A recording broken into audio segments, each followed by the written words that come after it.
नमस्कार दोस्तों, आप सबका स्वागत है कृष्ण प्रज्ञा यूट्यूब चैनल में। दोस्तों, क्या आप जानते हो भगवान भी नियमित कर्म करते हैं। दोस्तों, क्या आप जानते हो नियमित कर्म करके भगवान क्या पाना चाहते हैं। बहुत ही महत्वपूर्ण प्रश्न है, ध्यान देना दोस्तों। प्रश्न हमारे क्या थे, क्या भगवान भी नियमित कर्म करते हैं, और दूसरा प्रश्न है नियमित कर्म करके भगवान क्या पाना चाहते हैं। तो इस प्रश्न का उत्तर आपको जानना है तो आपको भगवद गीता का जो तीसरा अध्याय है उसमें से 22 नंबर का श्लोक समझना बहुत ही ज़रूरी है। चलिए देखते हैं क्या है वो श्लोक।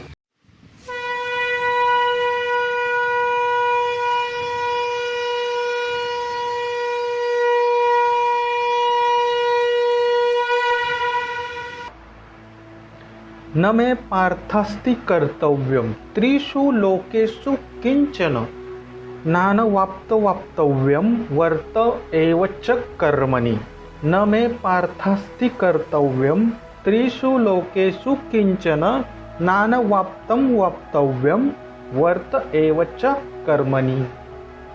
चलिए देखते हैं श्लोक का संधि विच्छेद और उसका हिंदी अर्थ क्या है। श्लोक की पहली लाइन है न मे पार्थस्ति कर्तव्यम त्रिषु लोकेषु किंचन। यहाँ पे संधि विच्छेद करते हैं। न में का यहाँ पे संधि नहीं हो रही है। पार्थस्ति, पार्थ धन अस्ति, कर्तव्यम त्रिषु लोकेषु, यहाँ पे संधि नहीं हो रही है। हिंदी अर्थ देखते हैं। न का अर्थ होता है नहीं, में का अर्थ होता है मुझे, पार्थ अस्ति का अर्थात हे पिता पुत्र है। ठीक है। कर्तव्यम का अर्थ होता है नियमित कर्म, त्रिषु का अर्थ होता है तीनों, लोकेषु अर्थात लोकों में, किंचन का अर्थ होता है कोई। श्लोक की दूसरी लाइन देखते हैं। नानवाप्तं वाप्तव्यम वर्त एव च कर्मणि। संधि विच्छेद करते हैं। नानवाप्तं वाप्तव्यम, इसका संधि विच्छेद कैसे होगा। न धन अनवाप्तव्यम धन अवाप्तव्यम वर्त एव च कर्मणि, यहाँ पे संधि नहीं हो रही है। हिंदी अर्थ देखते हैं। नानवाप्तं वाप्तव्यम का अर्थ होता है कुछ नहीं इच्छा पाने की। वर्त का अर्थ होता है निरंतर करता हूँ। एव का अर्थ होता है निश्चित। च का अर्थ होता है ही। कर्मणि का अर्थ होता है नियमित कर्म। दोस्तों, इस शब्दशः हिंदी के अर्थ से ही आपको पता चला होगा, यही खासियत है संधि विच्छेद और हिंदी अर्थ की, कि श्लोक सिखाने से पहले ही आपको यहाँ ही सब पता चलता है। फिर भी हम डिटेल में श्लोक देखेंगे, विजुअलाइजेशन करेंगे। तो आज हमने क्या देखा दोस्तों, तीसरे अध्याय का 22 नंबर का श्लोक देखा, उसके साथ संधि विच्छेद देखा और बहुत ही अच्छे से हिंदी का अर्थ देखा। चलिए देखते हैं संस्कृत श्लोक कैसे पढ़ते हैं, श्लोक का हिंदी अर्थ क्या है। दोस्तों, यहाँ पे मैं 2 बार श्लोक बोलूंगा, आप भी पीछे से बोलिए ताकि आपका भी सराव अच्छे से हो जाए। न मे पार्थस्ति कर्तव्यम त्रिषु लोकेषु किंचन नानवाप्तं वाप्तव्यम वर्त एव च कर्मणि। न मे पार्थस्ति कर्तव्यम त्रिषु लोकेषु किंचन नानवाप्तं वाप्तव्यम वर्त एव च कर्मणि। भगवान श्री कृष्ण अर्जुन को बोलते हैं कि हे अर्जुन, न मैं पार्थस्ति कर्तव्यम त्रिषु लोकेषु किंचन, अर्थात नहीं मुझे हे पिता पुत्र नियमित कर्म तीनों लोकों में कोई, अर्थात मुझे इन तीनों लोकों में ऐसा कोई कर्म नहीं है कि वो मुझे करना जरूरी है। फिर बाद में क्या बोलते हैं, नानवाप्तं वाप्तव्यम वर्त एव च कर्मणि। कुछ नहीं इच्छा पाने की। भगवान को क्या इच्छा पाना है, क्योंकि उनका ही ये सब, ये तीनों लोग उनके हैं, उन्होंने ही ये पृथ्वी बनाई, उन्होंने ही ये सृष्टि बनाई, तो उनको इस सृष्टि से क्या चाहिए। तो भगवान श्री कृष्ण यही बोलते हैं कि नहीं कुछ इच्छा पाने की, वर्त एव च कर्मणि। ये बहुत ही महत्वपूर्ण है। इसको तो कर्मयोग, सांख्य योग इसको ही बोलते हैं। निरंतर करता हूँ, निश्चित ही नियमित कर्म। देखा, भगवान श्री कृष्ण क्या बोलते हैं कि तीनों लोकों में ऐसा कोई नियमित कर्म है नहीं कि जो मुझे करना चाहिए, मुझे कुछ इच्छा पाने के नहीं है, फिर भी मैं मनुष्य के लिए, इस सृष्टि के लिए, इस प्रकृति के लिए नियमित कर्म करता रहता हूँ। अर्जुन को यही बोलते हैं कि हे अर्जुन, तुम्हें इस तीनों लोकों में क्या पाना है? तुम्हें इस पृथ्वी का सम्राट बनना है। साथ ही साथ तुम्हारी इच्छा भी है कि तुम्हारे जो भ्राताश्री पृथ्वी के सम्राट बने, और तुम्हारी इच्छा भी है कि ये जो सारे मनुष्य है, जो दुर्योधन उनके ऊपर अत्याचार कर रहा है, उनको मुक्त कर दूं। ठीक है दोस्तों, यही है इस श्लोक का अर्थ। श्लोक कैसे याद रखें विद विजुअलाइजेशन। हम यहाँ पे विजुअलाइजेशन की टेक्निक यूज करेंगे। 5 ज्ञानेंद्रियों का यूज करना है। यहाँ पे आंखें बंद कीजिए। भगवान श्री कृष्ण को आपने प्रश्न पूछा था, आपको याद होगा कि क्या भगवान नियमित कर्म करते हैं? वो तो हमें प्रश्न का उत्तर मिल ही गया। और भगवान नियमित कर्म करके क्या हासिल करना चाहते हैं, यानी कि उनको क्या हासिल करना है, वो भी प्रश्न का उत्तर मिल गया। फिर भी विजुअलाइजेशन के माध्यम से भगवान श्री कृष्ण आपको उत्तर दे रहे हैं। बड़ी ही प्रसन्नता से इस प्रश्न का उत्तर देते हैं। मन की आंखों से ज़रूर देखिए, मन की कानों से ज़रूर सुनिए दोस्तों। भगवान श्री कृष्ण आपको बोलते हैं कि नहीं मुझे कोई हे पिता पुत्र हे नियमित कर्म तीनों लोकों में, यानी कि भगवान बोलते हैं कि इस तीनों लोगों में मुझे ऐसा कुछ करने जैसा है नहीं है। बाद में क्या बोलते हैं, कुछ नहीं इच्छा पाने की, निरंतर करता हूँ निश्चित ही नियमित कर्म। कुछ इच्छा भी नहीं है कुछ, फिर भी मैं निरंतर कर्म करता रहता हूँ। तो दोस्तों, आपको तो बहुत सारा इस तीनों लोगों में पाना है, आध्यात्मिक ज्ञान लेना है। आपकी इच्छा है, कौन सी इच्छा है? आपकी भौतिक इच्छा भी होगी, लेकिन मनुष्य की श्रेष्ठ इच्छा है मोक्ष प्राप्ति। तो अगर भगवान को कुछ नहीं पाकर भी वो निरंतर कर्म करते रहते हैं, जो उनके नियमित कर्म है वो निरंतर करते रहते हैं, तो हमें तो इच्छा है। और तीनों लोकों में हम बंधे हैं। किससे बंधे हैं? सतगुण रजगुण तमगुण से बंधे हैं, उनसे मुक्त होना है। बहुत कर्म है हमारे दोस्तों, तो आपके जो नियमित कर्म है ना, वो करो।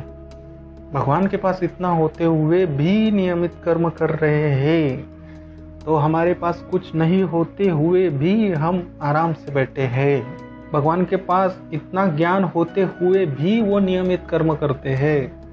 हमारे पास भगवत गीता का ज्ञान नहीं होते हुए भी हम गीता नहीं पढ़ते, शास्त्र नहीं पढ़ते, ज्ञान लेने की कोशिश नहीं करते, कि जो हमें करना है वो हम नहीं करते, और जो हमें नहीं करना है वो हम पूर्व बल के साथ करते रहते हैं, निरंतर करते रहते हैं, और अधोगति को प्राप्त होते हैं। इससे मोक्ष नहीं मिलता।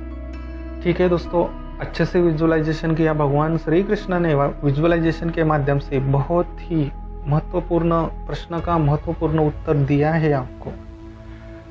श्लोक बोलता हूँ, पीछे से कनेक्ट करने की कोशिश कीजिए। जो भी आपने विजुअलाइजेशन किया है उसको इस श्लोक के माध्यम से विजुअलाइज करने की कोशिश जरूर करना। न मे पार्थस्ति कर्तव्यम त्रिषु लोकेषु किंचन। ठीक है, दूसरी लाइन देखते हैं। नान वाप्तम वाप्तव्यम वर्त एवच कर्मणि। ये दूसरी लाइन का जो दूसरा कंटेंट है वो बहुत ही महत्वपूर्ण है।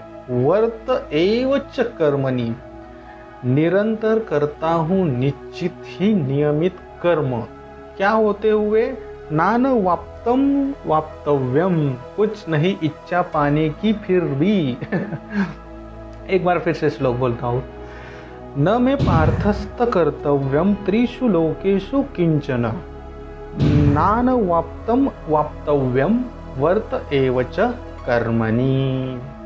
अब दोस्तों, आप आंखें खोल सकते हो। बहुत ही महत्वपूर्ण, बहुत ही रहस्यमय, बहुत ही गूढ़ ज्ञान मिला आज हमें।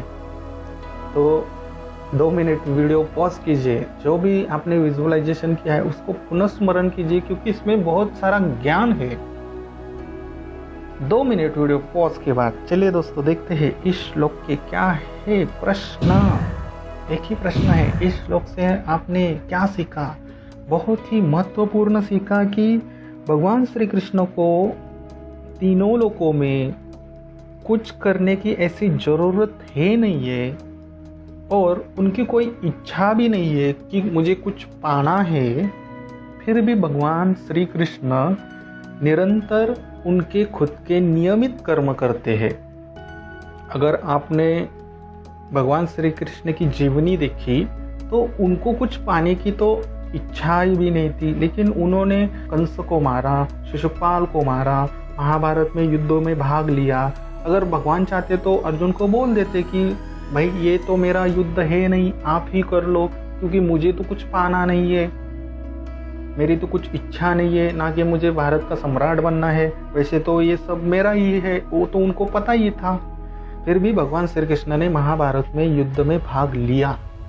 भगवान श्री कृष्ण ने मानवों के लिए, मानव समाज के लिए कंस को मारा, शिशुपाल का वध किया, बहुत सारे दानव राक्षस का संहार किया। क्यों किया? क्योंकि नियमित कर्म जो है वो हमें करना ही है।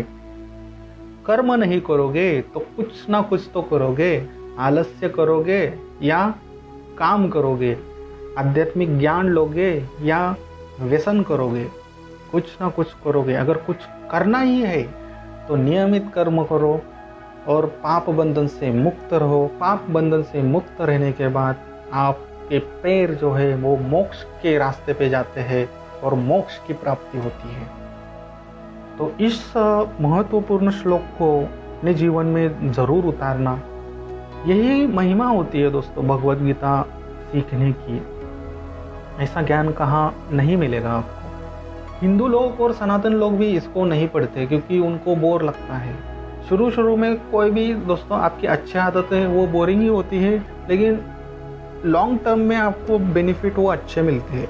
जैसे एक्सरसाइज करना पहले हफ्ते के लिए आपको बोर लगता है, लेकिन 15-20 दिन, 1 महीने के बाद आपके शरीर में परिवर्तन हो जाता है। वैसे ही शुरू में भगवद गीता सांख्य योग बताया है, उसमें ही लोग बोर हो जाते हैं। क्यों हो जाते हैं? क्योंकि ये आत्मा वित्मा वो तो किसी को पता ही नहीं है। तो ये आत्मा का क्यों भगवान श्री कृष्ण ने पहला चैप्टर लिया है वो हम लोग बाद में देखेंगे, लेकिन बाद में जो कर्म योग चालू होता है असली मज़ा वहाँ पे आता है।